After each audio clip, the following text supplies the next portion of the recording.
कितना easy word है। ऐसे ही एग्जाम में बच्चों आएगा तो डरिएगा एकदम नहीं। एकदम सबसे पहले तो अगर आप लोग एग्जाम में जब भी बैठिएगा अपने माइंड को बिल्कुल रिलैक्स करके रखिएगा, जैसे एकदम आराम से इजी रहना है। जितना माइंड आपका इजी रहेगा उतने सवाल आप सही ढंग से करोगे। अपसेट होके जाएंगे, डिस्टर्ब होके जाएंगे, टेंशन लेके जाएंगे, कभी प्रेशर कुकर मत बन के पढ़ने जाना। जब वहाँ जाना एग्जाम में एकदम रिलैक्स होके जाना, जैसे लगे हमें सब आ रहा है। नेगेटिव फीलिंग आपके मन में एकदम नहीं आना चाहिए कि हमें नहीं आ रहा है, नहीं आएगा तो क्या होगा, कुछ नहीं होगा। अरे ज़्यादा से ज़्यादा होगा फिर से एग्जाम देना होगा, लेकिन डर के क्यों अपने। जय हिंद दोस्तों, एक बार फिर से आपके सामने एनडीए की प्रैक्टिस क्लास लेकर के हाजिर हुए हैं। ये क्लास उसी तरह इम्पोर्टेंट है जैसे कि आपकी पहली और दूसरी आप लोगों ने देखी होगी, और आप लोग को इसको सीख करके बड़ा मज़ा आया होगा, लगा कि नहीं कुछ कर जाएंगे। तो उसी इरादे के साथ, उसी इंटेंशन के साथ फिर से हम आपके सामने ये जो एनडीए की प्रैक्टिस बैच है, जो स्पेशल प्रैक्टिस क्लास है एनडीए का, जिसको आप इस समय एनडीए 1 चल रहा है, जिनके एग्जाम कल हैं, उन सभी को अग्रिम बधाई अच्छा करने के लिए। ऑल द बेस्ट उन सभी को कि सब लोग अपनी परीक्षा में अच्छा करें, खूब मन लगाकर पढ़ाई करें, और हम लोग भी पूरे दिल से, पूरे जी जान से लगे हुए हैं कि आपकी जो क्लास ये हो, इतनी इम्पोर्टेंट हो, इतनी अच्छी हो कि जब आप लोग एग्जाम में बैठें इसमें से ही मिले क्वेश्चंस, लगे कि नहीं हम लोगों ने बहुत अच्छा किया। और उसके लिए आप सब लोग भी बधाई के पात्र होंगे जो इसको दिन रात मेहनत करके पढ़ाई कर रहे हैं। तो आइए चलते हैं आपका बिना समय गंवाए हुए आज के जो प्रैक्टिस सेट की तरफ। तो एकदम सब लोग अपने अपने कॉपी कलम दवात के साथ रेडी हो जाइए कि कोई भी क्वेश्चन छूटे ना, कोई भी क्वेश्चन डाउट में ना रहें। अगर है तो आप अपने कमेंट बॉक्स में ज़रूर डालेंगे।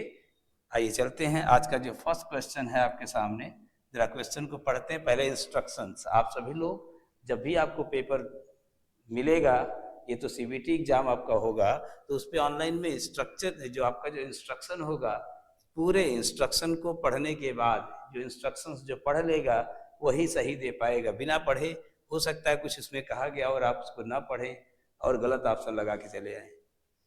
तो ध्यान रखिएगा, आपका ऑप्शन यहाँ दिया, each item in this section, यहाँ दिया है section consist of a word in capital letters followed by 4 words as ABCD, select the word which is most nearly same meaning. यहाँ ध्यान रखिएगा, ये क्या कह रहा है, नियरली, इसको याद कर लीजिए कि nearly the same in the meaning. कभी कभी ऐसे दे देगा कि आपको इसके सिनोनिम्स बताने हैं, कभी कभी कहेगा सिमिलर मीनिंग देखना है। यह दिया है nearly the same in the meaning as the original, यह दिया है word, and mark the correct response as ABCD। तो आपको समझ में आ गया होगा कि आपको सिनोनिम का पार्ट करने जा रहे हैं हम लोग। तो सभी लोग तैयार रहें। क्वेश्चन नंबर 1 सबके सामने दिया हुआ है सिनोनिम का, फ्लक्चुएशन। ये जो शब्द है फ्लक्चुएशन, सबको पता है, जैसे कहते हैं कि लाइट फ्लक्चुएट हो रही है, ऊपर नीचे हो रही है, कम ज़्यादा हो रही है, इसका मतलब उसमें बार बार जो है चेंज हो रहे हैं। आपका ऑप्शन नंबर बी है। बाकी देखिए स्टेबिलिटी है, इंक्रीज है, डिक्रीज है, ये बिल्कुल इससे कोई ताल्लुक नहीं रखते हैं। तो बच्चों फटाफट फटाफट आप सब लोग अपने कापी कलम दवात के साथ रेडी रहें कि ये लगे कि नहीं हम लोग कुछ लिख रहे हैं। अगर लिख नहीं पा रहे हैं तो स्क्रीनशॉट ले लीजिएगा इसको, लेकिन पढ़िएगा मन लगा के, जिससे कि आपका ये जो एग्जाम हो कहीं से भी कठिन ना लगे। देखिए दूसरा क्वेश्चन आप लोग पढ़ चुके होंगे, बैशफुल है। ये जो बैशफुल होता है इसका मतलब होता है जिसको शर्मिला होता है, जो शाई होता है। हॉटी सबको पता है घमंडी होता है, डिस्क्रीट जो विचारशील होते हैं, अपसेट परेशान आदमी है। तो शाई है, बैशफुल का शाई है। थर्ड क्वेश्चन दिख रहा होगा आपको, ट्रिवियल। ये जो ट्रिवियल है, ट्रिवियल माने तुच्छ, बिना किसी महत्व का, जो अनइम्पॉर्टेंट क्वेश्चन होते हैं इसी को आप कहेंगे ये जो ट्रिवियल है। तो ट्रिवियल कितना आसान, कितना छोटा सा क्वेश्चन है। यहाँ देख रहे हैं ट्रिवियल मीन्स होता है small but not important, significant important होता है, मोमेंटस ये भी वैसा ही होता है इम्पॉर्टेंट। तो अनइम्पॉर्टेंट आपका आंसर है इसमें, trivial means unimportant. Similar meaning, मिलता जुलता सिनोनिम का देखेंगे। क्वेश्चन नंबर आपका 5th आपका है, आपका 4th क्वेश्चन है, 5th नहीं है, 4th है, राइवलरी। राइवलरी आप सबको पता है कि क्या होता है। राइवलरी में जहाँ राइवल होते हैं, राइवल मीन्स कंपटीटर आपके होते हैं, क्वेश्चन नंबर 4 में देखेंगे, जब राइवल मीनिंग याद करेंगे, कंपटीशन, जो कंपटीटर होते, जो आपके कंपटीशन में रहते हैं, तो जहाँ राइवलरी है वहाँ कंपटीशन तो निश्चित रूप से होगा। बाकी आपको पता ही है मीनिंग, बहुत कठिन नहीं है। क्वेश्चन नंबर 5 ये भी बहुत आसान है। क्वेश्चन नंबर 5 अगर आप लोग पढ़ रहे होंगे तो देख रहे होंगे कोलैप्स। कोलैप्स का जो सिमिलर मीनिंग, राइज हो नहीं सकता, रीबर्थ हो नहीं सकता, डेथ हो नहीं सकता, क्या है? फेलियर। कितना इजी वर्ड है। ऐसे ही एग्जाम में बच्चों आएगा तो डरिएगा एकदम नहीं। एकदम सबसे पहले तो अगर आप लोग एग्जाम में जब भी बैठिएगा, अपने माइंड को बिल्कुल रिलैक्स करके रखिएगा, जैसे एकदम आराम से इजी रहना है। जितना माइंड आपका इजी रहेगा उतने सवाल आप सही ढंग से करोगे। अपसेट होके जाएंगे, डिस्टर्ब होके जाएंगे, टेंशन लेके जाएंगे, कभी प्रेशर कुकर मत बन के पढ़ने जाना। जब वहाँ जाना एग्जाम में एकदम रिलैक्स होके जाना, जैसे लगे हमें सब आ रहा है। नेगेटिव फीलिंग आपके मन में एकदम नहीं आना चाहिए कि हमें नहीं आ रहा है, नहीं आएगा तो क्या होगा, कुछ नहीं होगा, अरे ज़्यादा से ज़्यादा होगा, फिर से एग्जाम देना होगा, लेकिन डर के क्यों? एकदम आराम से रहिएगा, किसी को डरने की जरूरत नहीं है। जब भी आप एग्जाम में जाए, आपके सामने क्वेश्चन नंबर 6 है, क्वेश्चन नंबर 6 को ध्यान से पढ़ लीजिए। डिफाइल होता है, डिफाइल मीन्स होता है किसी की फाइल को खराब कर देना, मतलब किसी को गंदा कर देना। तो कितना आसान है पॉल्यूट करना। डिफाइल शब्द देखिए बहुत अच्छा है। डिफाइल मतलब जो फाइल को बिगाड़ देना, जल प्रदूषित कर देना, कोई चीज़ गंदा कर देना, तो पॉल्यूट होता है। बहुत ही आराम से कर सकते। जैसे रिवील देख रहे होंगे, एक्सपोज होता है। डिले पता ही है, डिसअप्रूव पता ही है, कोई वर्ड कठिन नहीं है। इसलिए जल्दी जल्दी हम लोग चलेंगे क्वेश्चन नंबर 7 की तरफ, जिसका देख रहे होंगे। ये भी बहुत इंपॉर्टेंट क्वेश्चन है। क्वेश्चन नंबर 7 जो है ये दिया है डिस्पैसियोनेट। जो डिस्पैसियोनेट होते हैं ना तो इमोरल होते हैं, ना सेंसुअल होते हैं, ना साइंटिफिक होते हैं, वो तो इम्पार्शियल होते हैं। कोई मतलब नहीं भाई आप जो करना हो करो, हम इम्पार्शियल अनबायस्ड है। क्वेश्चन नंबर 8 है। कितना आसान आसान सवाल है, एकदम देख करके क्वेश्चन आप लगेगा कि आप लोग कर लोगे, लेकिन कोई डरने की जरूरत नहीं है, कभी भी परेशान होने की जरूरत नहीं है। क्वेश्चन नंबर 10 दिया है रिलिश, सॉरी क्वेश्चन नंबर जो 8 आपका रिलिश है।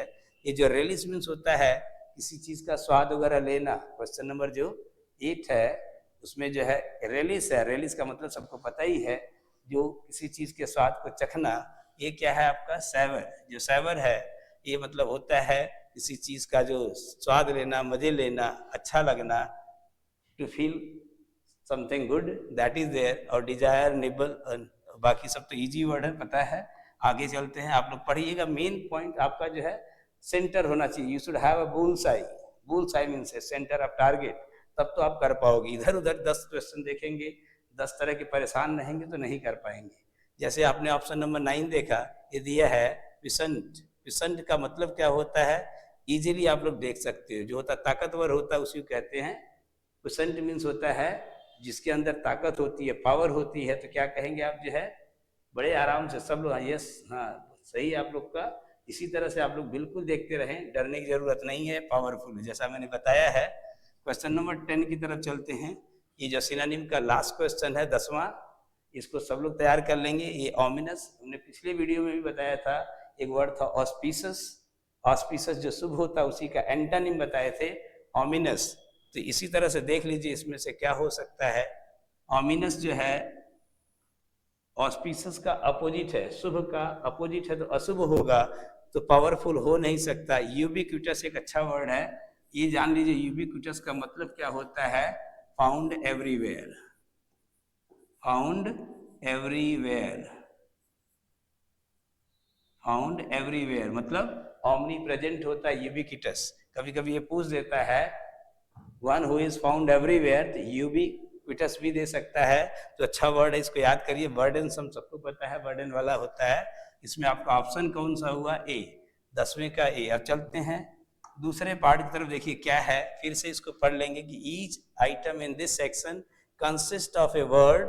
यहाँ दिया in capital letters followed by 4 words or phrases as ABCD। Select the word or phrase which is nearly, अभी ध्यान रखना है, nearly opposite, nearly opposite to the meaning of the original word. यानी जो वर्ड है उसका ठीक अपोजिट मीनिंग आपको ढूंढना है। यानी इसको कह सकते हो दूसरी भाषा में एंटोनिम आपको ढूंढना है। याद रखिए, इसी तरह से आपको पूरा ऑप्शन पढ़ना, कभी अपोजिट मीनिंग देगा, कभी ये देगा इसका कि एंटोनिम्स पता करिए। तो 4 ऑप्शन में से कौन सा ऑप्शन होंगे? चलिए क्वेश्चन नंबर 11 की तरफ। क्वेश्चन नंबर 11 कितना इजी है। रडिमेंट्री, रडिमेंट्री जो होता है इसका मतलब होता है जो काफी फ्लरिशिंग हो, जो फ्लरिशिंग होता है तो डेवलपिंग होता है। जो रडिमेंट्री जो होता है इसका एंटोनिम जो डेवलप्ड होता है, ये अगर हम एंटोनिम की बात करें तो इसमें डेवलप्ड होगा। रेडिमेंट्री जो होता है उसको किसी चीज को खराब करना, कम करना होता है। तो ध्यान रखिएगा, रेडिमेंट्री आपको ध्यान रखना है कि रेडिमेंट्री आएगा तो उसका अपोजिट एंटोनिम क्या करना है, अपोजिट मीनिंग या एंटोनिम क्या लिखेंगे, बड़े ही आराम से बिना घबराए हुए डेवलप्ड कर देंगे। ये पोलाइट, फेल, वीक तो है नहीं। अब आगे चलते हैं क्वेश्चन नंबर 12 की तरफ। फिर से क्वेश्चन जरा ध्यान से पढ़ें, एकदम घबराने की जरूरत नहीं है। ये दिया हुआ सैल्वेज, ये क्वेश्चन नंबर 12 जो है, सैल्वेज की मीनिंग सबको पता होना चाहिए। सैल्वेज मीन्स होता है सेव, सैल्वेज मीन्स होता है सेव, बचाना। बचाना है तो बचाने का अपोजिट क्या होगा? लूज। क्वेश्चन नंबर 12 है, क्वेश्चन नंबर 12 का डी है, ऑप्शन नंबर डी है। इसको आप लोग नोट भी करते चलना, अपने अपने कॉपी पे इसको जो है लिख लेना, बार बार इसको रिवाइज करना, जिससे कि आप एग्जाम में जाएं तो आपको आसान लगे। क्वेश्चन नंबर आप देख रहे हैं सामने आपके 13 है, सेडेंट्री है। सेडेंट्री जो क्वेश्चन नंबर 13 है, एकदम आसान वर्ड है। सेडेंट्री जो होते हैं लेजी टाइप के जो होते हैं, जो बड़े सुस्त टाइप के व्यक्ति होते हैं, कहते हैं those who are not active. अब तो उसका अपोजिट क्या होगा? जो एक्टिव होगा वही होगा एंटोनिम सेडेंट्री का। अब आगे चलते हैं क्वेश्चन नंबर 14 की तरफ। ये भी वैसे ही इंपॉर्टेंट क्वेश्चन, पर्टिनेंट है, कहते नहीं, जो कहते हैं अप्रोप्रिएट है। पर्टिनेंट, पर्टिनेंट एकदम उचित, तर्क संगत है, जो रिलेवेंट होते हैं। पर्टिनेंट उपयुक्त क्वेश्चन है, कहते नहीं इस जगह पर यह पर्टिनेंट क्वेश्चन है। इसका एंटोनिम क्या होगा? जरा फट से ढूंढ लीजिए। एक्सट्रेन्यूअस है, जो बाहर का हो, इससे मतलब ना हो, इससे रिलेटेड ना हो, तो एक्सट्रेन्यूअस होता है, जो आउटसाइडर होता है। इसमें जो है 14 का सी है, 14 का सी आप समझ गए होंगे। अब चलते हैं 15 की तरफ। क्वेश्चन नंबर 15 है, फटाफट क्वेश्चन नंबर 15 को देखें क्या है। क्वेश्चन नंबर 15 है स्लॉपी। स्लॉपी जो होता है इसका जो एंटोनिम ढूंढना है, सिनोनिम नहीं ढूंढना है। ये जो स्लॉपी होता है थोड़ा ढीला ढाला सुस्त होते हैं, जो बड़े कहते हैं कि एकदम स्लॉपी परफॉर्मेंस होता है। तो जो क्लमसी है तो मेटिकुलस कहेंगे, इसका एंटोनिम होगा बिल्कुल परफेक्ट होता है। प्लेजेंट, रोबस्ट और गलीबल तीनों उससे कोई सिमिलर नहीं है। तो स्लॉपी का ऑप्शन 15 वाला लगाएंगे आप लोग ए वाले पर। अब 16 आएंगे, वांटन दिया है। वांटन, वांटन मीन्स एकदम फ्री, कहीं भी कुछ भी कर लो, तो वांटन। तो वांटन ये जो होता है इसका एंटोनिम देखेंगे तो ये डिस्क्रीट होता है, जो थॉटफुल होता है, बड़े विचारवान है, एक एक चीज को सोच करके करता है। इसको ध्यान रखेंगे। अब क्वेश्चन नंबर 17 की तरफ चलते हैं। क्वेश्चन नंबर 17 है दिया फाइनेंस। ये जो क्वेश्चन नंबर 17 आपका फाइनेंस है, इसका एंटोनिम क्या होगा? आराम से देखेंगे। ये फाइनीज, जो फाइन शब्द से याद कर लीजिएगा कि काफी सुंदर है, सही है, फाइन है। उसका एंटोनिम जो क्लमसीनेस है, उसके अंदर क्लमसी जो भद्दा टाइप का है, सही नहीं है, ठीक नहीं है, तो क्या करेंगे? क्लमसीनेस है। फाइनीज का क्लमसीनेस है। क्वेश्चन नंबर 18 की तरफ चले। इग्नाइट, इग्नाइट जानते हैं किंडल होता है, उसका सिनोनिम है। इग्नाइट मीन्स होता है सुलगाना, आग लगाना। ये उसका सिनोनिम जो है, ये इसका जो सिनोनिम देखोगे बच्चों तो ये किंडल होता है। अटैच जानते हैं, जुड़ा हुआ होना। अटैच जो होता है जुड़ा हुआ होना होता है। और एक्सटिंग्विश मीन्स होता है बुझाना। फायर एक्सटिंग्विशर आप लोग देखे होंगे, सुने होंगे। तो इग्नाइट सुलगाना होता है, यहाँ जो एक्सटिंग्विश जो होता है बुझाना होता है। तो इसका जो एंटोनिम है 18 का सी है। बड़े ही आराम से हम लोग देखते क्वेश्चन को करते हुए आ रहे हैं। आप सब लोग के लिए क्वेश्चन बहुत आसान है। इसी तरह से एनडीए वाले बच्चे एकदम नहीं डरेंगे, एकदम आराम से सब लोग अपने सारे सवाल को पढ़ेंगे, ध्यान से देंगे, सवाल का जवाब करेंगे। ये जो स्क्रिम्प है, स्क्रिम्प का मतलब अगर आप लोग को पता होगा तो इजीली आप लोग कर जाएंगे। ये जो स्क्रिम्प है, स्क्रिम्प का मतलब जो होते हैं पार्सिमोनियस टाइप के जो लोग होते हैं, इकोनॉमिकल होते हैं, थोड़े कंजूस टाइप के लोग होते हैं, उनको कहते हैं स्क्रिम्प। लेकिन देखिए पार्सिमोनियस शब्द क्या है, इसका सिनोनिम है मेटिकुलस, जो परफेक्ट होते हैं। पोलाइट जानते ही ये हम्बल होते हैं। यहाँ पे लैविश क्या है, बहुत खर्चीला, एक्स्ट्रावेगेंट। लैविश या एक्स्ट्रावेगेंट कह सकते हो, जो बहुत ज्यादा खर्चीला होता है उसको लैविश कहते हैं, उसी को एक्स्ट्रावेगेंट कहते हैं। तो स्क्रिम्प का एंटोनिम क्या है, 19 का सी, जो ए है, 19 का ए है। क्वेश्चन नंबर 20 अब आपके सामने है, एकदम आराम से पढ़ लें, बहुत ही आसान है। डिलेक्टिबल है, कहते नहीं बड़ा ही डिलेक्टिबल है। डिलेक्टिबल तो देखेंगे, डिलेक्टिबल होता क्या है, जो बड़ा ही टेस्टी हो, काफी स्वादिष्ट हो, खाने में अच्छा लगे। तो अब देखिए यहाँ पे, अगर जो चीज खाने में अच्छा लगता है तो टेस्ट से संबंधित होगा, तो डिटेस्ट यहाँ दिया डिस्टेस्टफुल, जो खाने में अच्छा ना हो, जिसका स्वाद अच्छा ना हो। जो स्वाद वाला होता है ये स्वादहीन होता है, डिटेस्टफुल। तो ऑप्शन नंबर सी है, 20 का सी है। अब चलते हैं नेक्स्ट पार्ट की तरफ। अब आपका 10 हमने करा दिया सिनोनिम, 10 करा दिया एंटोनिम्स। अब अगले पार्ट की तरफ चलते हैं। ये जो एनडीए वाले बच्चे हैं, इसी तरह से उनको पार्ट में करके मिलेंगे। ये देखिए अगले टेस्ट जो दिया हुआ इसमें क्या है, ये क्लोज टेस्ट है। ये काफी आसान भी होता है, ये टेक्निकल भी होता है। बच्चों ध्यान रखिएगा, इसमें जरा सा वर्ड इधर से उधर हुआ तो आप गड़बड़ कर जाओगे। तो इस सेंटेंस को पहले, क्लोज टेस्ट आपके सामने पैसेज आएगा, इसको पढ़िए ध्यान से। यहाँ दिया क्वेश्चन नंबर 21 से 30 तक का क्वेश्चन पढ़ना है। इसमें A B C D 4 option होंगे, चारों में से जो सही होगा उसी, जो फिलर होगा, जो उसमें गैप होगा, जैसे क्वेश्चन नंबर 21 है, 22 ऐसे करके 30 तक दिया रहेगा। आपको सारे ऑप्शन को जो मिला लेंगे कि उसमें कौन सा फिट बैठता है, उसी को सही करना है। चलिए दिया हुआ देखिए, पढ़िए। लाइफ इज नेवर परफेक्ट, ये जिंदगी कभी परफेक्ट नहीं होती है। कितना भी कोई कह ले, कहते हैं ना कि मैं बार बार आप लोग कहता हूं, perfection is not attainable, but if you try you will get the excellent. तो उसी तरह से ट्राई करते रहिए, लेकिन ट्राई भी अच्छे तरीके से करिए, मन लगा के। ये समटाइम्स थिंग्स गो, अब गए, अब यहाँ पे वर्ड नहीं है। At times we make mistakes, mishap happens, दुर्घटनाएं होती हैं। And most of the times life does not, जिंदगी नहीं होती है क्या, अब यहाँ पे गैप है। The way we want to be, and जैसा हम चाहते हैं वैसी जिंदगी नहीं होती। बहुत इजी पैराग्राफ है। And dash we find somebody or something to, हम किसी को या कोई वस्तु को पाते हैं, कैसा पता नहीं, आगे नहीं दिया है। फॉर आवर प्रॉब्लम्स, क्या पाते हैं अपनी समस्याओं के लिए, अच्छा या बुरा होगा। We are basically an emotional, क्या है हम लोग इमोशनल, क्या चीज है, आगे यहाँ दिया होगा ऑप्शन में आपके। When it comes to our parents, spouse और सिबलिंग्स, माता पिता, पत्नी या भाई बहन। मोर सो इट टेक्स, तब वहां पे ज्यादा हो जाता है, क्या चीज, व्हेन नहीं मालूम, ऑप्शन पता चलेगा। When it comes to our children, जब इसे अपने बच्चों के प्रति हम लोग सोचते हैं तब क्या होता है। They are our dear ones, वे हमारे प्रिय होते हैं, प्रियजन होते हैं। To us our dear ones are perfect, हम लोग हमेशा कहते हैं ना कि अपना बेटा सबको प्यारा होता है, अपने बच्चे सबको अच्छे लगते हैं। यही जगह हम लोग मार खा जाते हैं, यही जगह हम लोग गलती कर जाते हैं, उनकी गलतियों के प्रति हम लोग ब्लाइंड हो जाते हैं।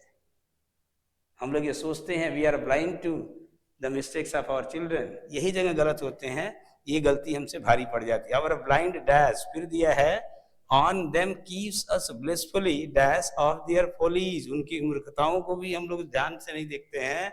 शिफ्टिंग द ब्लेम डायरेक्टली, हम लोग ब्लेम को सीधे सीधे किसी और को इल्जाम कर देते हैं, अपने ऊपर नहीं लेते अपने बच्चों को। Someone is the perfect way to, आगे फिर ऑप्शन गैप दिया है। Having to reflect on our dash perfect dear ones fault, it works as a great defence mechanism, यही है ग्रेट डिफेंस मैकेनिज्म, यानी अपनों को बचाने का, अपने गलत भी हों। अक्सर नेताओं को देखेंगे अपनी पार्टी में रहेंगे तो उनकी खूब अच्छाई बताएंगे, उनकी सारी बुराइयों को भी पॉजिटिव तरीके से बताते हैं, लेकिन जैसे ही पलटी मारते हैं तो अपने जिसमें थे उसकी बुराई बताने लगते हैं, और जहां पलटी मारते हैं उसकी अच्छाई बताते हैं। यही चीज अपने बच्चों के साथ भी हम लोग करते हैं। चलिए क्वेश्चन नंबर 21 जो दिया हुआ है उसमें क्या भराएगा, पहले अगर पढ़ेंगे क्वेश्चन हम लोग पढ़े थे, उसमें क्या है, पहले क्वेश्चन के आंसर में आपको भरना है डी वाला ऑप्शन। इसमें जो डी दिया हुआ है, हे वायर, लाइफ गोज हे वायर, हमारी जिंदगी जो है कहीं भी नहीं जा रही, पता नहीं किधर जा रही है, इधर से उधर जो हे वायर जा रही है। अब आगे चलते हैं, नेक्स्ट क्वेश्चन नंबर 22 दिया है, turn out, turn up, turn down, out run. 22 का है, इसका रिजल्ट जो होता है, टर्न आउट जो होता है, इसका परिणाम जो होता है क्या, अब आगे देखिए इसी में दिया है टर्न आउट, ऑप्शन नंबर ए आपका सही है। 22 का ए है। पूरे पैसेज को आप लोग नोट कर लीजिएगा, कहीं लिख लीजिएगा, उसका स्क्रीनशॉट ले लीजिएगा, तब करिए, क्योंकि बार बार हम पैसेज को रिपीट नहीं कर रहे हैं, तो आप लोग ध्यान से पढ़िएगा। 23 की तरफ चलते हैं। क्वेश्चन नंबर 23 दिया है, इनिशियली, अल्टीमेटली, पॉसिबली, इंटायरली। 23 का उसमें से ये जो 23 को ध्यान से पढ़ेंगे, 23 में दिया इनिशियली, अल्टीमेटली, पॉसिबली और इंटायरली। तो इसमें क्या है, आप लोग उस ऑप्शन को ध्यान से देखे होंगे, तो उसका आंसर जब आएगा 23 अल्टीमेटली, अंत तो गत्वा हम लोग क्या कर देते हैं अपने बच्चों के प्रति, अपने नियर एंड डियर वंस के प्रति, अपने पेरेंट्स के प्रति थोड़ा सा हम लोग सॉफ्ट कॉर्नर रखते हैं। तो क्वेश्चन नंबर 23 का आपका है डी। अब क्वेश्चन नंबर 24 में चलते हैं। ये अब लोग अपने अपने जो पैसेज है उसको स्क्रीनशॉट लेकर के फिर इसको मिला लेना, आपका बिल्कुल सही हो जाएगा। क्वेश्चन नंबर जो 24 आपका है, यहाँ दिया है टारगेट, ब्लेम, प्लॉट, अकाउंटेबल। तो हम लोग ब्लेम करते हैं किसको, किसी और को, अपने बच्चों की, अपने परिवार की, जिसके प्रति हम लोग अफेक्शन रखते हैं, प्रेम रखते हैं, लव करते हैं जिनको, उनका जो गलतियां हम लोग को दिखाई नहीं देती हैं, किसी और की तरफ जाते हैं, दूसरे को हम लोग ब्लेम करते हैं। क्वेश्चन नंबर 24 का बी है। क्वेश्चन नंबर 25 अगर देखेंगे तो यहाँ दिया है lot, lots, a lot of और मच। लॉट जो है उनके भाग्य को दिया हुआ, दिया लॉट, यहाँ पे ए होगा 25 का ए। 26 क्वेश्चन की तरफ चलते हैं। ये जो दिया है प्रेसिडेंस, इंटेग्रिटी, पावर और स्ट्रेंथ। 26 में पहला ही ऑप्शन सही होगा, पढ़ने के बाद उसको भरेंगे तो ये आपका ऑप्शन सही आएगा। क्वेश्चन नंबर 27 की तरफ चलते हैं। फटाफट आप लोग स्क्रीनशॉट लिए होंगे, तो उससे आप ऑप्शन अपना मिलाते चलिएगा कि कौन कौन सही है। ये जो 27 है, इसमें फेथ है, हमें जो फेथ रखते हैं अपने में, गैरों में नहीं।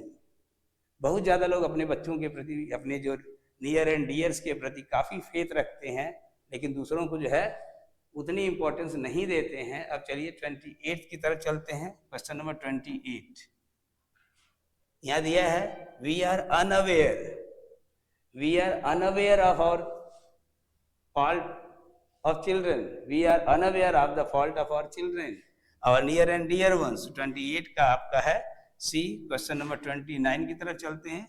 थोड़ा फास्ट इसलिए चल रहे हैं कि आप लोग भी ध्यान से पहले पढ़ लीजिए फटाफट, फिर अपने से वीडियो को रोक रोक करके आराम से पढ़ लेना। 29 जो आपका है, यदि on to, in to, over or along. 29 का इसका ऑप्शन आपका है ऑन टू। ऑन टू का मतलब होता है किसी प्लेन पर, ऊंचाई पर जाकर के होता है, तो ऑन टू होगा। तो क्वेश्चन नंबर 30 आप लोग देखेंगे, क्लोज टेस्ट का ये जो लास्ट क्वेश्चन है, तो इसमें अवॉइड, प्रिवेंट, एल्यूड और डिफाई है। तो हम लोग अवॉइड करते हैं, वही चीज था उसमें जो स्टोरी अभी जो बताएं उसको याद करके देखेंगे कि हम अपने बच्चों की गलतियों को भी अवॉइड करते हैं। तो यहाँ पे ऑप्शन क्या है, 30 का ए है। अब चलते हैं आगे नेक्स्ट पार्ट की तरफ। देखिए उसमें क्या है, ये क्लोज टेस्ट का जो अंत है। अब आगे चलते हैं नेक्स्ट की तरफ। फिर यहाँ 31 से 35 तक। फिर यहाँ दिया रीअरेंज द सेंटेंसेस, मतलब समझ गए होंगे कि PQRS वाले क्वेश्चन आएंगे, jumbled parts of the sentence होंगे, वो PQRS उल्टा पुल्टा सब होगा, और आप लोग जरा उसको ध्यान से देखेंगे इसमें ऑप्शन क्या होगा। चलिए 31 का यहाँ दिया है, दियर बलून एंडेड अप, ध्यान से पढ़ रहे होंगे, दियर बलून एंडेड अप। फिर दिया है months went by, the group continued to wonder where. इसमें देखिए सब में दिया है ऑप्शन PPRQ, लेकिन S का ऑप्शन नहीं है, तो हमें S वाले पे पहले ध्यान नहीं लगाना है। तुरंत जो ऐसे ऑप्शन पे ध्यान मत लगाइएगा कि हम P से करें, या यस से करें। अब पहले देखिए उसमें पी से दो जगह दिया हुआ है, पी में क्या है, डियर बलून एंडेड अप। सबसे पहले बच्चों जब भी आप लोग P Q R S solve करिएगा ये ध्यान रखिएगा, ये जो सेंटेंस डियर बलून, अरे डियर किसका, ये तो पता ही नहीं है। जब हमें पता ही नहीं है ऑप्शन तो उसको हम शुरुआत से सब्जेक्ट कैसे मान लें, इसलिए पी वाले सारे ऑप्शन खत्म हो जाएंगे, ये नहीं होंगे। तो पी वाले ऑप्शन को आपको नहीं करना है। आर दिया है, द ग्रुप कंटिन्यूड, कौन सा ग्रुप पता ही नहीं, ये भी गलत है, तो इसको भी नहीं करना, आपका डी ऑप्शन सही है। पहले क्यू देखेंगे, the months went bye and, फिर दिया आर, द ग्रुप कंटिन्यूड, महीनों बीतते गए, इस ग्रुप ने कंटिन्यू रखा क्या चीज, टू वॉन्डर वेयर, टहलना कहाँ, where dear balloon ended up. देखिए यहाँ पे एंड, उसके बाद दिया ए, फिर ए है, लास्ट में पी है, ऑप्शन नंबर डी सही है 31 का। अब चलते हैं 32 की तरफ। 32 को अगर देखेंगे, क्वेश्चन को पढ़ेंगे, दिया है the scale of the crime, get jail terms and heavy fines depending on an offender would. अब आपको इसमें से सब्जेक्ट ढूंढना है। सबसे पहले subject the sell of the crime, the scale of the crime है नहीं, गेट जेल्ड ये है नहीं, हैवी फाइन्स, किसको फाइन पता नहीं। अब जहां देख रहे हैं यस वाला जो ऑप्शन दिखे यहीं से बनेगा आपका। यस किसमें, ए है, ए है, ये दोनों खत्म हो गया, पी पी नहीं होगा। पी में क्या है, द स्केल, ये तो कोई वाक्य का सब्जेक्ट नहीं हो सकता, तो यहाँ पे यस वाले में किसमें देखेंगे, यस को अगर देखिए, एन ऑफेंडर वुड, ये वुड है, ये क्या है, मॉडल ऑक्सिलरी वर्ब है। इसके बाद हमको क्या चाहिए, वर्ब का फर्स्ट फॉर्म। अब देखिए वर्ब का फर्स्ट फॉर्म कहाँ है, कितने आसानी से बच्चों आप लोग ढूंढ सकते हो। ध्यान रखना पीक्यूआरएस करते समय ये याद कर लेना कि लास्ट वर्ड को किसी सेंटेंस के पहले वर्ड से कनेक्ट करना, वर्ब का फर्स्ट फॉर्म यहाँ है। अब जरा एस के बाद क्यू कहाँ है, जरा देख लो, एस के बाद ये जो क्यू है कहाँ है, एस के बाद क्यू इसमें नहीं है, एस के तुरंत बाद क्यू है, तो ऑप्शन नंबर डी सही है, ये भी आपका गलत है।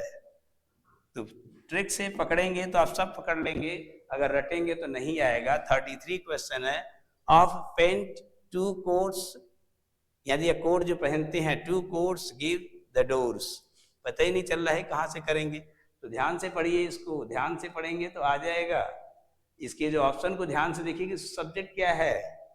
अब दिया है गिव, पहले सबसे पहले अगर कोई सेंटेंस में अगर सब्जेक्ट नहीं मिले तो क्या करना है आपको, बिल्कुल आप शुरू कर दीजिए वर्ब के फर्स्ट फॉर्म से, इंपेरेटिव सेंटेंस भी तो हो सकता है, तो क्या होगा,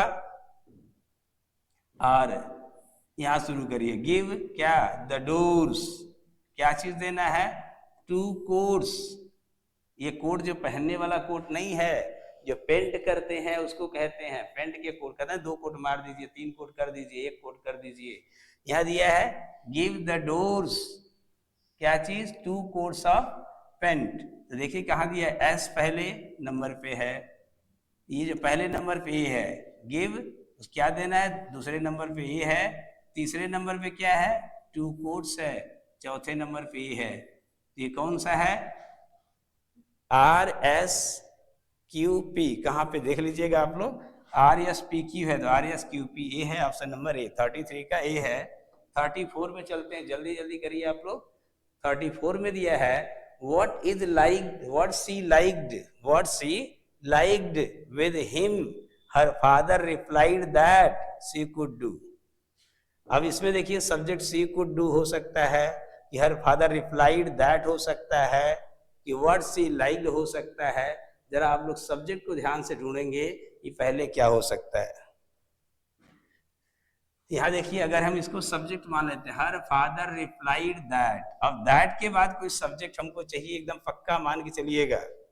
अगर कोई सब्जेक्ट नहीं है तो गड़बड़ है, क्योंकि दैट क्या है, कंजंक्शन है, दैट कंजंक्शन है, तो सब्जेक्ट कहाँ है, यहाँ देख रहे होंगे, हर फादर रिप्लाइड, उसके बाद क्या है सब्जेक्ट, इसमें कहा व्हाट है कि विथ है कि सी है, सी है। आर के बाद सी, यस कहाँ पे जरा देख लीजिए, आर यस के बाद इसमें तो है नहीं, आर के तुरंत बाद यस इसमें भी नहीं है, आर के बाद यस यहाँ और यस यहाँ, 2 जगह देखिए दिया हुआ है। फिर इसको जरा बताइए, her father replied that she could do, she could do, yes के बाद क्या होगा, व्हाट शी लाइक्ड, यानी डू के बाद क्या आएगा, यहाँ यस के बाद पी कहाँ पे है, यस के बाद पी कहाँ पे है, आर यस के बाद पी है। यहाँ दिया her father replied that she could do with him what she liked. ये भी हो सकता है, जरा ध्यान से पढ़ेंगे इस सेंटेंस को 34 को, तो आपको ऑप्शन में देखेंगे शी कुड डू, फिर दिया है यहाँ her father replied that she could do, अब किसके साथ दिया है, with him what she liked. आपका ऑप्शन नंबर डी है, इसको टिक कर लेंगे। अब आगे चलते हैं क्वेश्चन नंबर 35 की तरफ। 35 ये जो PQRS का अंतिम है, 5 इसमें आपको मिले हैं जो PQRS वाले हैं, रीअरेंज द सेंटेंसेस वाले हैं। अब देखिए यहाँ दिया है सी टेक्स आउट, और यहाँ क्या कर दिया, आपको सब्जेक्ट दे दिया है। कभी कभी ऐसे भी खेला करेगा कि यहाँ S1 दिया रहेगा, लास्ट में S6 दिया रहेगा, बीच में PQRS देगा, तब आप कैसे करोगे, सी टेक्स आउट, अब क्या है what, see takes out what, अब देखना है the washing, see takes out the washing, अरे द वॉशिंग क्या है, फटाफट करें आप लोग, सब लोग ध्यान से करते रहिए। सी टेक्स आउट द वॉशिंग, उसके बाद दिया हुआ आपको क्या है, ऑन मंडे मॉर्निंग, क्या चीज की है, and brings it on Friday evening. ध्यान से देख रहे होंगे सवाल को, तो कौन सा ऑप्शन आपका आ रहा है, बी वाला ऑप्शन है, 35 का बी है, इसको आराम से कर लीजिए। अब हम लोग चलते हैं कुछ अलग सेक्टर की तरफ, जो अलग सेक्शन इसका है, तो इसमें जो अलग अलग सेक्शंस होंगे, अलग अलग पार्ट होंगे, तो हर सेक्शंस में अलग अलग टाइप के क्वेश्चन होंगे। यहाँ देख रहे होंगे 36 to 45 जो मिलेंगे आपको, सारे के सारे सेंटेंस में कहीं न कहीं कुछ एरर मिलेंगे, और जहां एरर होगा उसी पार्ट को आपको टिक करना है। अगर किसी पार्ट में एरर नहीं है तो आप नो एरर पे चले जाएंगे। ये एकदम रटा रटाया होता है, सबको पढ़ाया जाता है और बताया जाता है। पहला ही क्वेश्चन है, it is not a big deal if you and me try to escape in order to bring the culprit to justice। यहां देखेंगे it is not a big deal, यहाँ कोई एरर नहीं है। इफ के बाद, इफ क्या है, कंजंक्शन है, कंजंक्शन के बाद हमको क्या चाहिए, सब्जेक्ट, यहाँ यू क्या है, सब्जेक्ट हो गया।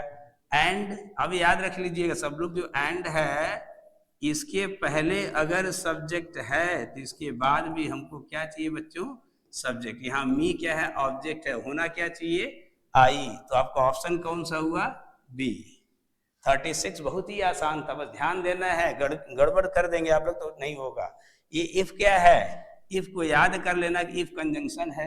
कंजंक्शन अपने साथ हमेशा याद रखना, कंजंक्शन अपने साथ हमेशा सब्जेक्ट लेता है, सब्जेक्ट लेगा उसके बाद फिर से वर्ब लेगा, फिर जो लेगा आगे का सेंटेंस उससे डिपेंड करता है। क्वेश्चन नंबर 37 की तरफ चलते हैं। Sooner or later we will have to recognize that the earth has rights to live without pollution। यानी कह रहा कभी न कभी अर्थ को भी तो ये अधिकार है कि वो बिना पोल्यूशन के जिए, कि हम ही लोग बिना पोल्यूशन के जिए। अगर हम लोग जो पोल्यूशन फैलाते हैं तो अर्थ को भी हमें साफ रखने का अधिकार है, दिया जाता है, लेकिन उसी को कोई फॉलो नहीं करता है।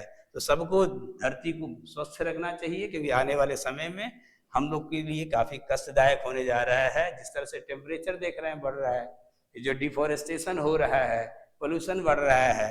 इस सेंटेंस में एरर ढूंढिए जरा, सूनर आर लेटर, ये जो लेटर देख रहे हैं, दो वर्ड आता है बच्चों, एक होता है लेटर, एक होता है LATTER। ये जो लेटर होता है इसका मतलब होता है बाद वाला, इसका मतलब होता है बाद में। सूनर आर लेटर, कभी ना कभी, समटाइम्स आर द अदर, कभी ना कभी तो मैं आपसे मिलूंगा ही। तो सूनर आर लेटर की स्पेलिंग में DT नहीं होगा, और यही जगह एरर आपका ए ऑप्शन में है। तो आगे चलते हैं नेक्स्ट क्वेश्चन की तरफ। The question was simple yet I sensed it was important that I waited my reply carefully. ये क्वेश्चन नंबर 38 है, इसको ध्यान से पढ़िए जरा, आप लोग गलती बताइए कहाँ पे है। अब तक मिल गया होगा सबको। तो अगर देख रहे होंगे ये जो वेटेड है, वेट क्या है, ये तो नाउन होता है, नाउन में ईडी लगा है, ये काट दीजिएगा, गलत हो गया, वेट होगा, वेटेड नहीं है, ये गलत आपका है, आपका ऑप्शन नंबर सी है। अब आगे चलते हैं नेक्स्ट की तरफ। Question number 39, I appreciate all that are being done to help them fight the fight the disease and the health care being provided to people. No error. जरा 39 का बहुत जल्दी से आप लोग कर लें, इसमें क्या हो सकता है। I appreciate all that are being done to help them, इसमें क्या गलत है, मैं that are मीन्स यहां दिया है I appreciate all, मैं सब चीज को अप्रिसिएट करता हूं, आई अप्रिसिएट ऑल। आप देख रहे हैं यहाँ पे सबको पता होना चाहिए, ये ऑल बड़ा कमाल का चीज है। ऑल के दो अर्थ होते हैं, ऑल का मतलब सभी व्यक्ति होंगे, इसका होगा सब कुछ। जरा गौर से पढ़ेंगे, छोटी छोटी चीजें बड़ी खतरनाक होती हैं। यहाँ दिया है I appreciated all that are being done. अच्छा ये बताइए, जो ऑल है अगर कोई नॉन लिविंग के लिए लग रहा है, नॉन लिविंग के लिए लग रहा है तो ये हमेशा सिंगुलर होता है, इसको पढ़ लेना बच्चों, इसमें अक्सर लोग गलती कर जाएंगे। अगर यह लिविंग के लिए लगेगा तो ये प्लूरल होता है।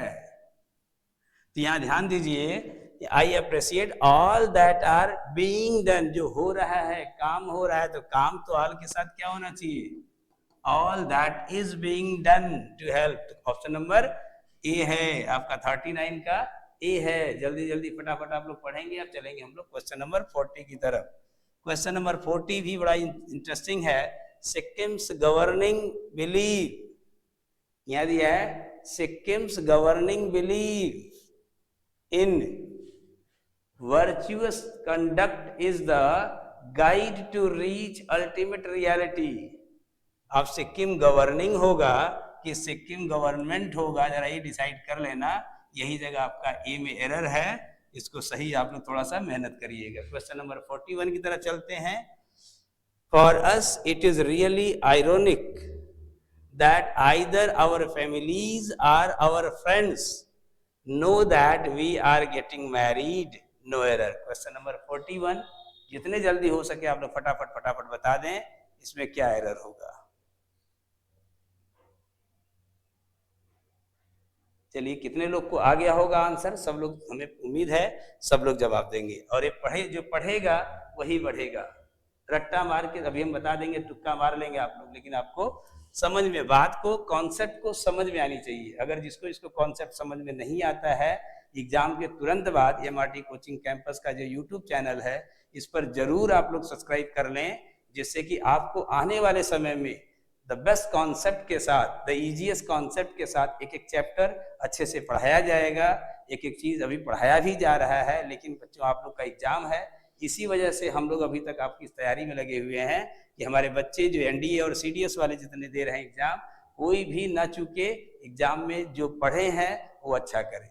और जो लोग इसको वॉच कर रहे हैं, वीडियो को देख रहे हैं, इस चैनल पर हैं, इस चैनल को सब्सक्राइब करना तो बिल्कुल ना भूलिएगा, लाइक और शेयर कर दीजिए, इससे दूसरों का भी भला हो जाए और बच्चे भी इससे कुछ लाभान्वित हो जाएं। They all must be benefited because of you only.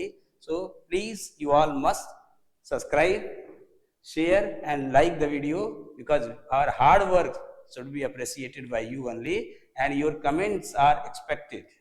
आप लोग का कमेंट भी बहुत जरूरी है हमारे लिए। चलिए ये सवाल को जरा देखते हैं।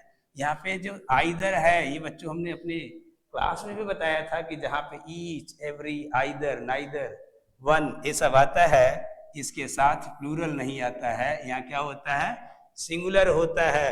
आइदर आवर फैमिली, यहाँ पे फैमिलीज है, ये गलत है, बाकी ध्यान रखिएगा। फिर दिया or our friends, know, or देखिए, आइदर और or, either our families or our friends know that we are getting married. तो आपका ऑप्शन नंबर यहाँ पे कहाँ है, बी में। आगे चलते हैं नेक्स्ट पे। As long as the waves are high enough we can go surfing. चलिए 42 का जल्दी जल्दी जवाब दे दीजिए। इसमें कहाँ है, इसमें बच्चों कहीं गलती नहीं दिख रही है, इसलिए आपका 42 में डी है। आगे चलते हैं 43 की तरफ। 43 फटाफट पढ़िए और दिखा दीजिए कहाँ है। I would have waited for you at the station if I had known that you would have come. जरा इसको ध्यान से देखेंगे, ये कंडीशनल सेंटेंसेस है। I would have waited for you at the station if I had known that you would have come. आप आ चुके थे, वुड हैव कम नहीं होगा, यू हैड कम होगा।